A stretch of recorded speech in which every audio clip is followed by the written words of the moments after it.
Welcome back to Sledgehammer Horror, guys. I am Ken Sledge, and let's talk horror. Now, today I am joined by the amazing Bryan Christopher. Bryan, how you doing tonight, man? Hey Ken, hey everybody. Really nice working with you tonight. Really excited to talk about the gate and talk about horror. So yeah, let's get into it. Yeah, man, for sure. And you may notice we are twinsing it up right now. And the reason why, let's talk about before we talk about why you're here. I want people to get to know you a little bit that don't already. Bryan, he is a contributor for Daily Dead, Morgue, and Cinepunks. And if you're a fan of the channel, you know that Daily Dead is my number one source. They are my babies. I love them over there. So it's so exciting to work with someone else that is so closely knit with Daily Dead. But as well as a regular co-host for the Corpse Club, which obviously I am also a huge fan of. So let's start off with Daily Dead. How did you get involved with Jonathan over there and get everything going with that? I pestered Heather Wixon, basically. You can either thank or blame Twitter. I've always loved horror. I think I got into writing about it late in life, just in terms of like when I was a teenager and even like in my 20s, it was just something I enjoyed watching. Didn't really have like a big group of friends that was also into horror. So Twitter was kind of my gateway into finding the horror community and kind of finding my tribe that way. And so as I was seeing like all the different ways that people were talking about horror and analyzing it and just like really good writers that just kind of motivated me to say like, hey, I think this is something I would like to do. And I reached out to Heather and was more just kind of finding out like, how does one in general get into writing about horror? And she was like, send me some samples and we'll see if we can get you like into the mix. I was like, oh, okay, well now I have to actually have samples. So, oh shit, time to scramble. And so I was able to put together some stuff that she liked well enough and got me started with a column. God, what did I start with? Catalog from Beyond. Yeah, that was my first column with Daily Dead, where I just kind of talked about like really well-known icons, but did like a little bit less well-known stuff there, just to introduce people to kind of newer stuff or deeper cuts that they might not have known. Sure. And so it's just kind of expanded from there, getting to know all the people who write for Daily Dead has just been awesome. Heather, of course, Jonathan James, who I think has been on here as well. Yeah. He's amazing. He's the guy who kind of started and runs the whole thing. But love Derek Anderson, love Scott Drebbett, Tamika Jones, Emily Von Zala is contributing more and more. I'm sure I'm forgetting people and I'm going to feel like a dick afterwards, but I think I got a lot of the main folks. So yeah, it's just been a lot of this for me has just been an excuse to like get to know all those folks and to be able to talk to people about this genre that I really, really love. So yeah, it's been really cool. Well, you talked about something that we like to talk about on the channel a lot, actually, and that's inclusion in horror. And when we were young, we didn't have the internet to let us know that there were other people out there that were young and kids and liked the horror world. Like my wife and I, we recently did a video on Sledgehammer Horror called Let the Kids Talk Horror.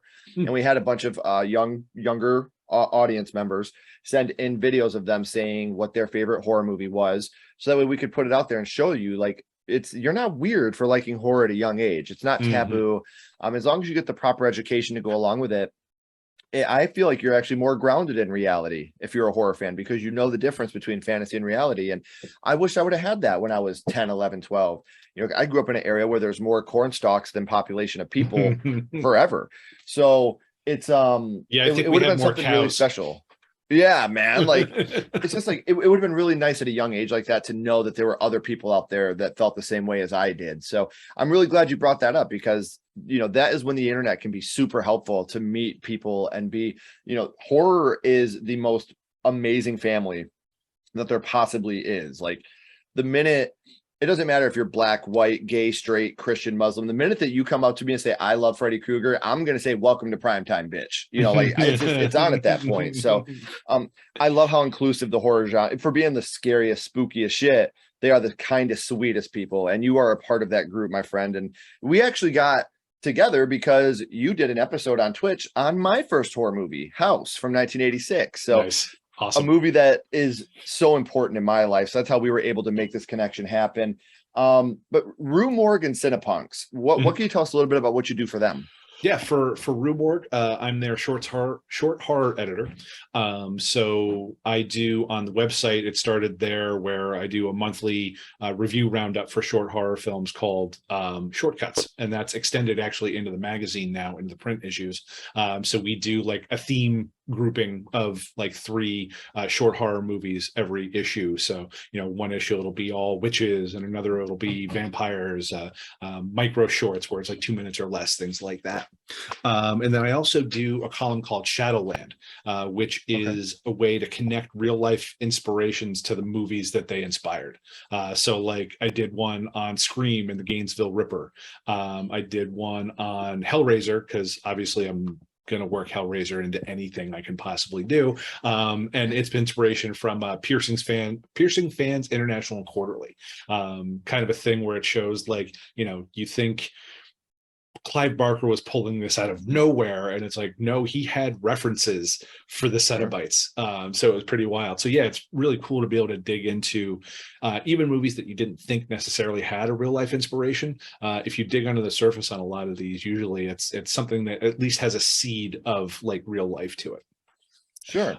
And it's amazing that you could take that and educate people that didn't know, because I didn't know Hellraiser had rooted in nonfiction and reality. So you can take this and people can learn from this stuff. So that's amazing. And Cinepunks, what about over there? What do you do over there?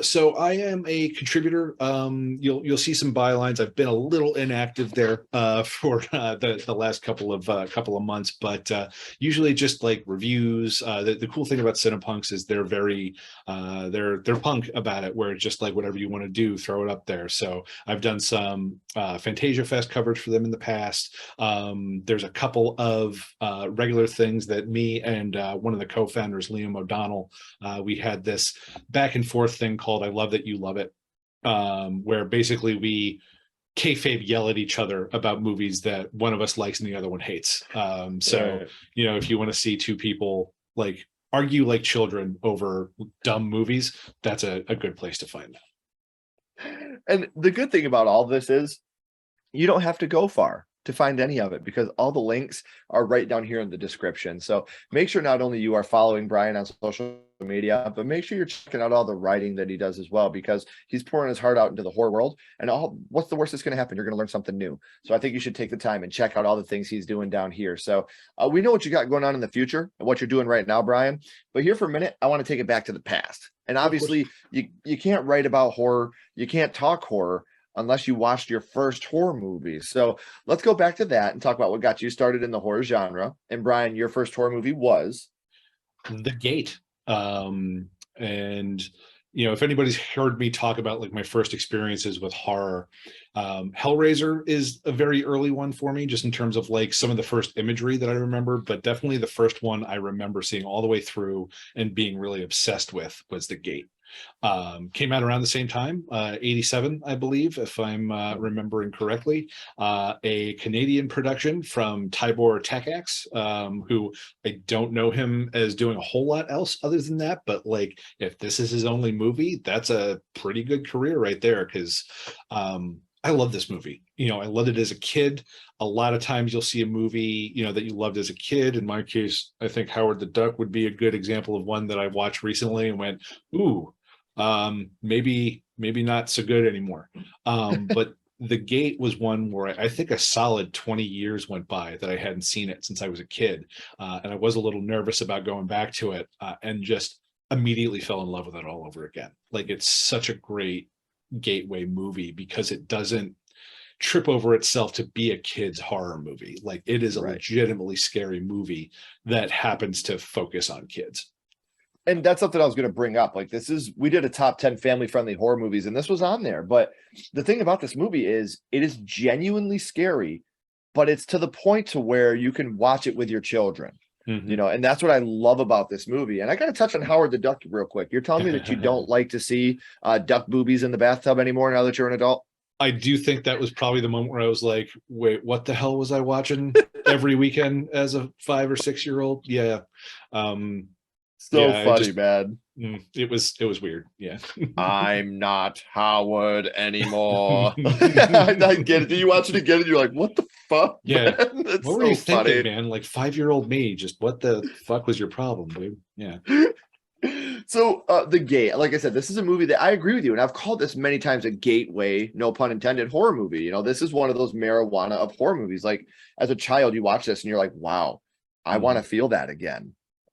I loved that feeling. So do you remember about how old you were the first time you had seen it, Brian? That has to be around 5 or 6, I think. Yeah, I was very young, especially like if we're going to go, I was born in 84. If it came out in 87, we didn't often go out and see things in theaters. So it probably would have been when it came out in video. So yeah, I would say probably somewhere between 4 and 5. And for you younger audience out there, when we were kids and something came out on video, it didn't come out on video 2 months later. It took a while before it would hit the shelves of your local video store. Yeah, back in the day, you're talking a solid year before it would At come out on least. video. Yeah. At least. And I was lucky and blessed enough. My parents owned a mom and pop video store. So like this is something that is so cool to me to go back and talk about that type of thing. But we talked about how old you were. Do you remember who you were with the first time that you had seen The Gate? If I had to guess, I'd say probably my mom, because she was the one who got me into horror at such a young age. Way to go, Mom. Yeah. I've talked about this before, kind of my parents' philosophy on, it was a philosophy that I think stemmed basically from the fact that they wanted to watch what they wanted to watch, and they didn't feel like finding a way to get me out of the room. So I just kind of had carte blanche as a kid to watch whatever they were watching or watch whatever horror movies I wanted to see. And so, yeah, we watched, my earliest memories of seeing stuff with my mom was like late entry Friday the 13th movies, like 6, 7, 8 coming out right around that time. Hellraiser, like I said, and yeah, definitely The Gate would have been one that I was watching with her. And The Gate is one of those movies that, especially as a young child, it could be super effective in so many different scenes. But which scene would you say it was from The Gate that affected you the most? Definitely the scene where Glenn and Al's parents apparently return, only to reveal themselves to be like one of the demons.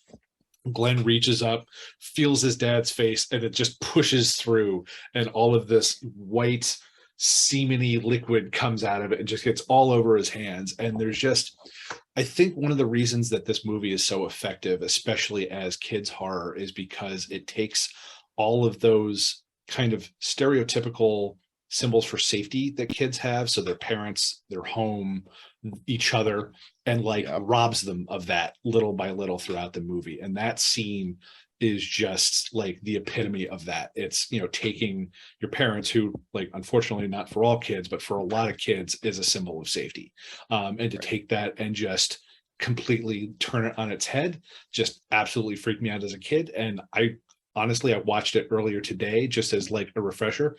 Freaked me out today too. So it's just, that doesn't go away. That's one of those things that just kind of sticks in your head. And it's funny because with this movie, you have that scene, which I've always said is like one of the most iconic scenes from my childhood. You've been bad, it's just like, oh my God. Yeah. But like this movie also was the very first movie I ever seen that made me want to take a record and play it backwards. Yeah. Like I guess that's another, it's like a gateway into not just horror movies, but into heavy metal, because, Terry is into all the black metal, death metal, all that stuff. And the way they weave the lore of the movie through this band is really interesting and fun too. So yeah, that's probably the first time I ever saw an instance of someone like, if you play it backwards, you'll get a secret message. So it's a lot of like, there's a lot of firsts, if you're a young kid watching this, that it introduces you to. I need a shirt that just says The Gate, ruining childhoods and records since 1987. Absolutely. Yeah. But we talked about which scene it was, Brian, that affected you the most from The Gate. But what would you say your favorite scene from the film is? I mean, that's up there. I love that. Another scene. Actually, I think there's so many. There's a moment that at some point I want to get back to, but I think if we're talking a scene, I think it's the climax. It's that ending where, because they do such a good job at establishing the relationship between the core trio. So there's Glenn, his older sister Al, who's like the classic older sister, but she's also not shitty. Like, I mean, she's Right. like teenager shitty, but she's not like over the top. And they She still genuinely loves have her brother. exactly, you know, and she's very protective of him, and she comes through when it counts. And then there's Terry, Glenn's friend. So this is like our core, you know, trio. And so we go through this whole last act where we're seeing them get picked off one by one, and Glenn's just by himself. And so watching him, and it's by himself versus this giant, you know, stop motion demon that takes up most of this big house. And just that idea that, you know, you kind of get the Chekhov's, was it Chekhov's rocket of they talk about this big rocket, the Thunderbolt, which is kind of that symbol of the relationship that Glenn and Al used to have. It's kind of a little rockier now, but it's still kind of there. And just that symbolism of like this rocket is that love and light of these two kids. Like there's something very, very pure and simple about that. And the fact that they're not afraid to kind of like, you know, they don't think they're too cool to lean into that. You know, this is again, it's kind of playing to kids. So kids still have that purity. I like to think I still have a sense of that purity too. So like it gets me every time where like he says this was supposed to be a birthday present for his sister. And like his final thing before he blasts it off into this demon is to say like, happy birthday, Al. And then he presses it. And it's like, there's just that little tiny tear every time I watch that comes down when I'm watching it, because it's just kind of this very sweet moment. So yeah, I just like the way like everything in this movie builds to a really good crescendo, and I think they stick the landing really well. Right. And it's one of those things where not only does their relationship go through a lot, but you watch what these kids go through. Like the part where you have him, you know, the eyeball in the hand, and then him grabbing the shard of glass and stabbing himself in the hand. Like as a kid, you're like, I don't know if I would have been able to do that. I'm 38. I don't know if I would have been able to do that. Yeah. And it's like, you know, like I talk about how good they are at building this up, but like in terms of the time, like this is over a 3-day weekend. Their parents left like 2 days ago.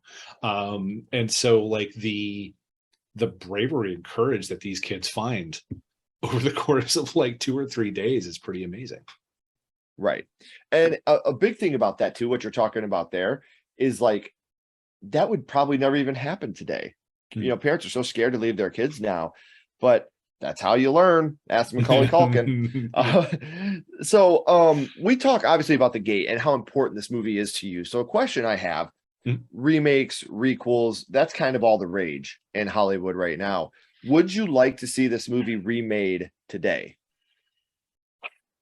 I used to have like that gut reaction of like, you know, don't remake movies. Why would you remake movies?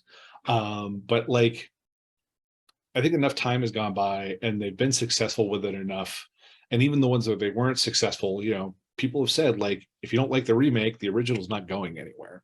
So I think if someone were able to try and find a way to tackle it that made it relevant to today, because I think there's going to be different discussions in 2022 about the nature of like, you know, adolescent relationships than they were having in 1987. So like you said, the idea like, you know, are these kids going to get left alone? Or, you know, even if they are left alone, the parents are going to have like all these, you know, they could probably have security cameras, or, you know, it's a lot easier to keep tabs on what's going on. FaceTime. Yeah. That, because part of what works about the gate so well is that sense of isolation. It's these kids versus these kids versus hell, and there's no help coming. So is there a way that they can navigate that with what the modern technology is like? Because there's that, you know, false sense of, you know, maybe playing with that false sense of security because you have connections to the outside world, like find ways to rob them of that. You know, again, going back to that idea of subverting expectations or subverting people's sense of safety, kids' sense of safety. I think that might be the way to be able to approach it. See, and as long as you keep it practical, I'm one of the people that, you know what's the worst that's going to happen if you do a remake? It's not going to be good. I've always found way more positives out of doing a remake. I mean, look at the sales on Halloween 78 after Halloween 2018. People that had never seen that movie went back and watched it just to check it out so they could be ready for Halloween 2018. So in my opinion, every time you do a remake, there's always going to be a positive because people that have never seen the original are going to go back and watch the original just to see. Or if you're doing a requel, you might want to watch the first one because if you want to be up to date on what's happening here. So to me, I think that there's really nothing bad. And like you said, if worst comes to worst, the remake sucks, I'll go back and watch the original again. So I can only find positives in doing a remake now because you're going to be able to have people that go back and watch that original one over again. So one question I always ask here, we talked about The Gate being your first horror movie and what that means to you, Bryan. But now my little buddy Ghostface is here and he has a question for you. What's your favorite scary movie, Bryan? What is your favorite horror movie of all time? I've already said it. It's Hellraiser, and anybody who has listened to me talk for more than 5 minutes about horror knows that's the case. It's a movie that has been with me virtually my whole life and has evolved with me my whole life. I can't get enough of that movie. I can get enough of the franchise. Anybody who so Daily Dead recently we kicked off a Twitch channel, and one of the main reasons we did that, kind of the catalyst, was I did a Hellraiser where it was a fundraiser that went to a couple of different really good organizations, but the framing of it was I watched every single Hellraiser movie. Main two takeaways of that is I still absolutely adore the first four for different reasons. The first one's still my favorite, but there are definitely entries at this point that I'm officially retiring from ever seeing again, just because I don't think I can, that shit's an endurance test, man, and I don't have it left in me anymore. But yeah, the first one is one that I will continue to revisit until I die. Demons to some, angels to others. I love it, man. See, but I'm the weird one, man. Like, I actually prefer Hellbound. I prefer Hellraiser 2 to Hellraiser. Not as weird as you might think. Not as weird as you might think. There's a lot of people who like they like the world building element of part 2. So that's not it's not as uncommon as you might think. See, and I just think that movie, I think it's scarier. I'm in Hell. That is one of the scariest things that I've ever seen in my life. I love watching someone become a Cenobite. I love seeing the lament configuration. There's so much about Hellbound that I think is just so, and I'm so stoked to see, the reboot that they're doing. I don't care about any of the dumb shit that's going around on the internet about woke Hellraiser. Watch the first one, dude. If you think that this new one's going to be woke, watch the first one and tell me. If you don't understand that the original Hellraiser is about as queer a movie that came out in 1987, you're just not paying attention and you're being willfully ignorant. It was made by an openly gay man who was into kink and the S&M scene in the 80s. Like, this is a queer ass movie. And so the fact that the thing that makes me, I haven't seen it yet, but why I'm cautiously optimistic about the remake is that it seems like David Bruckner hasn't lost sight of that. So if people are going to get pissy about it, go ahead and get pissy about it. Well, my thing is, people were saying that about Candyman. Like, oh, Candyman's woke. I'm like, have you seen the first one? Like, you read a word on the internet and you think you have to parrot it for fucking everything, and it gets old quick because horror has been about inclusion since it started. So if you're going to be mad because they have a trans actor in it, that says a lot more about you than it does the horror community. So, that's just where I'm at. I think that she's going to do great. In the original short story, the Hell Priest was asexual with a feminine voice. So, I mean, if you want to go to, that's not my Pinhead, shut up. There is no such thing as your Pinhead. So you don't have a Pinhead jerk off. Yeah. Right. And it's, I will say a conflicted relationship with like the capital HC horror community, because in so many ways it has been very inclusive and has welcomed me into it. But I also recognize that it has welcomed me, a white man, into it. And not everybody's had that experience, and it has had opposite experiences from people who claim to be inclusive. So it's, these fucking discussions heartbreaking is what it is. Yeah, it's awful. And it's these discussions kind of need to, as exhausting as they are, when people start bringing up like the wokeness of a movie, like you don't want to have to say anything about it, but you kind of have to remind people, like, open your fucking eyes, because you're being willfully ignorant about the nature of some of these movies and you are dumber for it. And especially when the fact you have someone like Doug Bradley coming out and openly saying, that is who I wanted. That's who I wanted to be Pinhead. I am very excited for her portrayal of the character. Watching that first trailer got me so fucking amped, dude. Like I'm ready.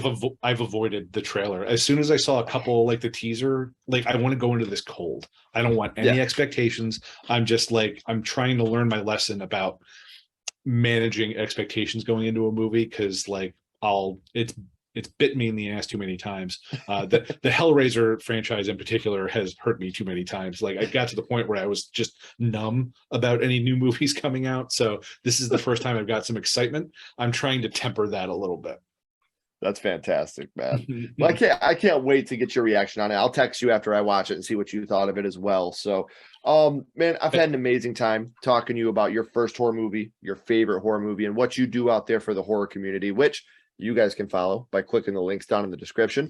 But Bryan, before I let you go, we always end this with the same question. What we're going to do is we're going to bounce back to the gate, and what we're going to do is rank this on a skull count. Now, here's the rub. We're not ranking this on acting, production, score, direction, nothing like that. What we're doing is strictly ranking the gate on how much it affected you on first viewing. So 0 skulls being not effective, 5 being extremely effective. You can use half and quarter skulls anywhere in the middle. What would your ranking of the gate be for your first viewing?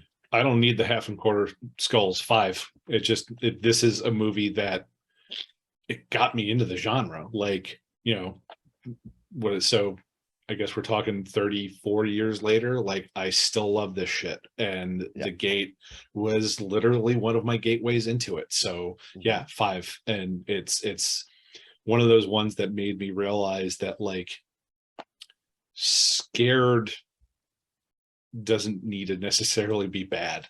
It was a very weird feeling. I remember being a kid and being like, I'm terrified, but I also don't want to stop. And so I haven't. The gate is a really big reason for that. So definitely 5 skulls. See, and two things I've always said. One, no such thing as a perfect movie, but there's definitely, except for Pee-wee's Big Adventure, but we won't talk about that right now. But there are definitely 5 skull movies that have, you know, affected us to the point to where they mean that much to us. Nightmare on Elm Street, Psycho, House. These are 5 skull movies, in my opinion, for how they affected me. And the other thing is, you're talking about how these movies can change us and be, you know, into who we are. I wouldn't be me if I didn't watch House when I did. I guarantee you, like that movie got me to be who I am. And you're talking about the adrenaline that we get. Everybody that watches this, I'll remind it for people that are first-time viewers now. I don't condone or promote drug use in any way. Not who I am. That's not my bag. But horror movies is my drug. You know, you get that high and then you're constantly chasing it again. And trust me, this hobby is just as expensive as a drug hobby, but it's one that's healthy. And I love that feeling of getting, as a 36-year-old man, I thought that I was absolutely numb to horror. I thought, you know, and then I watched The Dark and the Wicked and I'm shitting my pants all over again, you know, like I thought that I was desensitized to it, but there's still always that one movie that you're going to see that's going to get you right back in that spot where I'm a little boy sitting in my living room watching these movies scared out of my mind. That's what I love about horror, and that we can have this universal feeling of feeling that way about these movies that mean so much to us. So Bryan, please don't go anywhere, my friend. I got a couple more questions for you. Sounds good. Everybody else, as always, keep talking horror, stay what you are, and we'll see you guys soon.